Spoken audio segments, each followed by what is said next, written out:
Halo kalian semua, hari ini aku bakal berbagi tips ke kalian gimana caranya mengurangi rambut rontok. Oke, langsung aja kita mulai. Jadi menurut aku, rambut rontok itu nggak mungkin bisa dihilangin secara 100% hilang. Jadi rambut rontok itu akan selalu ada. Cuman, bagaimana cara kita untuk mengurangi jumlah dari kerontokan rambut tersebut. Nah, kalau menurut aku, ada berbagai macam sih alasan kenapa rambut kita bisa rontok. Mulai dari emang kulit kepala kita yang kurang subur, jadi akar rambut kita itu kurang kuat, ataupun karena batang rambut kita ini yang lemah, dan mungkin teknik atau cara kita mulai dari keramas atau nyisirnya itu ada yang perlu kita perbaiki. Dan aku bakal mulai dari bagaimana cara merawat akar rambut sampai nanti di batang rambutnya. Jadi tips pertama dari aku adalah jangan terlalu sering keramas. Karena semakin kita sering keramas, kulit kepala kita itu akan menjadi lebih kering. Dan kalau kulit kepala kita itu kering, nanti akar rambut kita itu akan menjadi melemah dan menyebabkan rambut kita itu mudah rontok. Kenapa? Soalnya pada saat kita keramas itu kandungan-kandungan di shampoo itu banyak kandungan kimianya juga. Antara lain ada kandungan sulfat atau kandungan macam-macam yang bisa membuat kulit kepala kita itu kering. Jadi sebenarnya kita itu membutuhkan kadang kan kalau kita tuh merasa aduh kalau nggak keramas kayaknya kulit kepala kita itu berminyak atau gimana. Nah sebenarnya minyak dari kulit kepala kita itu bagus gitu. Jadi minyak itu bisa memberikan kelembapan di kulit kepala kita sehingga kulit kepala kita itu nggak terlalu kering dan dia bisa menjaga akar rambut kita ini supaya lebih tetap kuat. Tips selanjutnya adalah jangan cuma pakai shampoo. Jadi kalian itu juga harus pakai conditioner dan masker rambut. Nah, kenapa kayak gitu? Kadang kan ada orang yang bilang, pakai shampoo aja udah cukup kok, rambutnya udah bersih, udah udah lembut, udah halus. Nah, tapi salah sebenarnya. Conditioner itu fungsinya itu bukan buat membersihkan kepala kita. Kalau shampoo kan emang tujuannya itu untuk membersihkan kotoran-kotoran dari rambut kita. Tapi conditioner itu fungsinya itu untuk memberikan kelembapan pada rambut kita. Nah, biasa cara pakai conditioner juga banyak salah. Kadang kan kalau kita pakai shampoo, kita langsung ke kulit kepala, kita kenain ke kulit kepala, terus gitu kita gosok-gosok sampai ke ujung rambut kita. Sedangkan pada saat kalian pakai conditioner itu, karena conditioner itu bukan berfungsi untuk membersihkan kulit kepala, jadi conditioner itu cuman boleh dipakai di batang rambut aja. Jadi kalian itu harus menghindari conditioner itu kena ke kulit kepala kita, karena kita tuh nggak mau kulit kepala kita itu kena conditionernya. Jadi kita tuh cuman pakai conditioner itu dari batas kayak gini. Misalnya ini rambut kita nih ya segini. Kalau bisa jangan sampai conditioner itu kena ke kulit kepala kita. Dan buat masker rambut, kenapa kita perlu pakai masker rambut atau pakai kerimbat? Nah itu sih sebenarnya optional ya. Cuma kalau menurut aku nggak ada salahnya kita memberikan vitamin tambahan buat rambut kita dengan cara kita memakai masker itu 1 bulan 1 kali. Tips selanjutnya adalah kalau kalian mau mengurangi kerontokan rambut adalah kalian pakai hair tonic. Hair tonic itu penting banget. Jadi selain kita bersihin kulit kepala kita, selain kita jaga kebersihannya, kelembapannya, tapi kan kita juga harus memberikan vitamin tambahan supaya akar rambut kita ini itu lebih kuat, terus gitu nanti pertumbuhan rambutnya itu lebih bagus dan lebih nggak cepat rontok. Apalagi kalau pada saat kalian itu yang rontoknya itu lagi parah-parahnya banget, menurut aku sih hair tonic itu penting banget. Kalau aku sih aku nggak ada preference harus hair tonic yang mana. Kalau menurut aku semua hair tonic pasti ada kelebihan dan kekurangannya masing-masing. Jadi menurut aku kalian pakai aja bebas. Yang penting kalian itu pakai vitamin hair tonic gitu, karena menurut aku semua kandungannya itu pasti sama-sama aja gitu. Cuma tergantung mereknya lah atau mungkin ada yang emang buat kalian ada yang nggak cocok atau kulitnya sensitif, kalian bisa ganti. Tapi kalau aku sih aku nggak ada preference harus hair tonic apa gitu. Dan cara pakai hair tonic juga kalau aku cuma semprotin 5 ke 5 titik di kepalaku. Yang pertama itu aku semprotin di ubun-ubun kayak gini, di sini nih aku semprotin gini. Dan pada saat selesai kalian semprotin, kalian itu harus pijit-pijit kayak gini.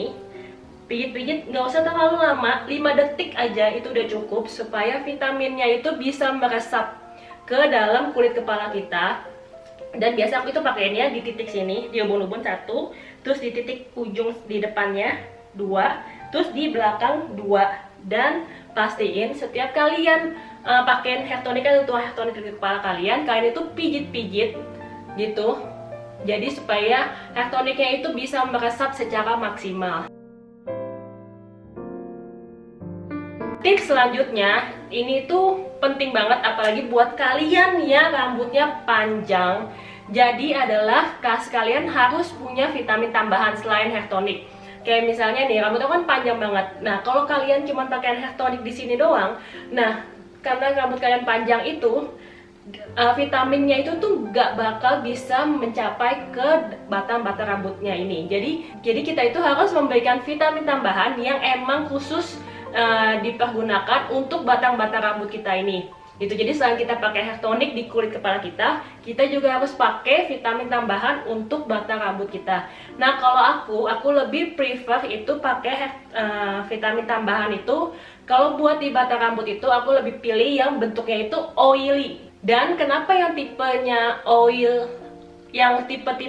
itu bagus buat batang rambut kita ini, itu juga bagus apalagi buat kita cewek-cewek yang suka banget namanya itu pakai hair dryer, udah gitu pakai keritingin rambut atau pakai catokan. Nah, pada saat nanti kita pakai vitamin yang jenisnya itu oil, dia itu memberikan protection tambahan buat rambut kita. Jadi dia itu bisa melapisi rambut kita. Jadi pada saat nanti kita pakai benda-benda yang panas-panas itu kayak catokan atau hair dryer itu, rambut kita itu nggak terkena langsung panasnya. Dia itu udah dilapisin sama vitaminnya yang kita pakein ke batang rambut kita.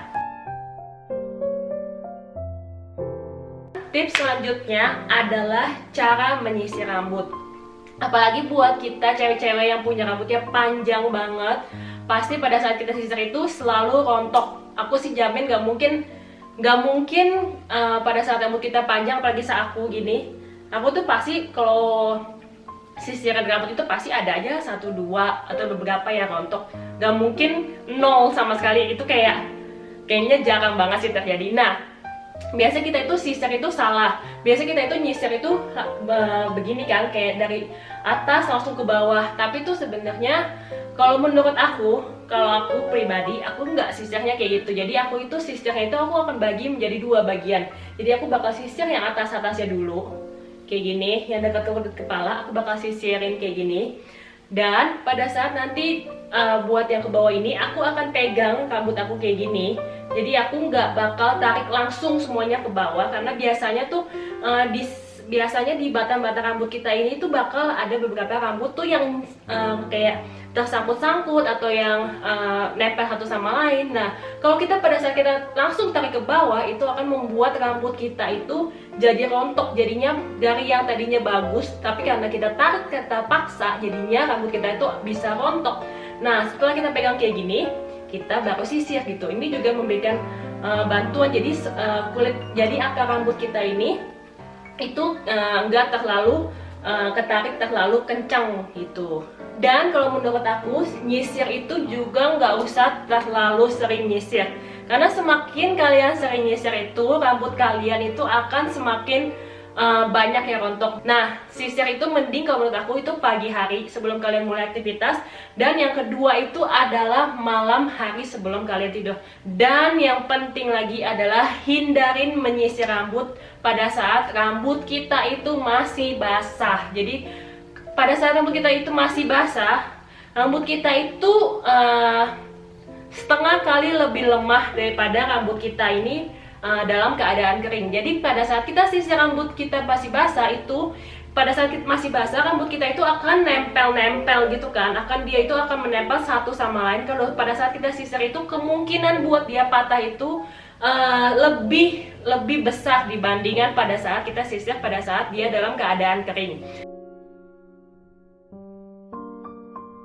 Tips selanjutnya itu adalah jangan kuncir. Kalau bisa jangan kunci rambut itu terlalu keras.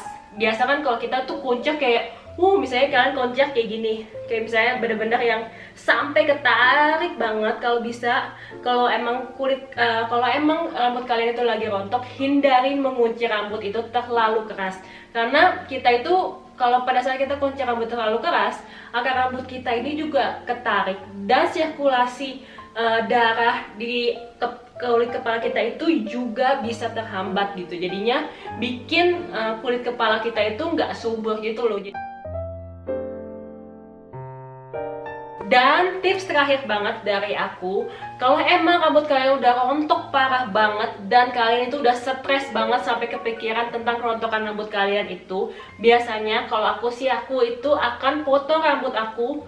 Nggak usah terlalu banyak, biasa ke salon paling minta potong 1 cm, kalau nggak setengah senti aja. Itu kalau aku sih itu bener-bener memberikan sugesti banget ke otak aku itu bisa lebih stresnya itu lebih nggak terlalu stres, jadi memberikan hormon yang baik juga ke tubuh aku, jadinya rontoknya itu bisa berkurang. Pada saat aku biasanya setelah habis potong rambut, yang aku rasain adalah rontok di rambut aku itu berkurang jauh banget gitu. Kayak seolah-olah biasanya yang bawah-bawah sini kan rambut-rambut kita ini yang kurang sehat itu udah kebuang gitu loh, memberikan sugesti kalau rambut kita ini itu udah sehat lagi.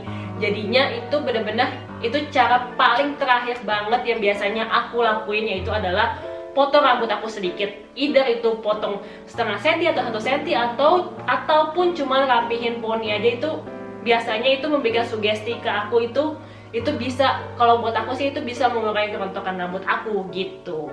Oke deh, sampai di sini dulu video kali ini. Semoga tips buat mengurangi kerontokan rambut dari aku ini bermanfaat buat kalian dan kalian bisa terapin ke rambut kalian dan juga memberikan manfaat yang bagus buat kalian. Dan sampai jumpa di video selanjutnya. Jangan lupa subscribe. Bye bye.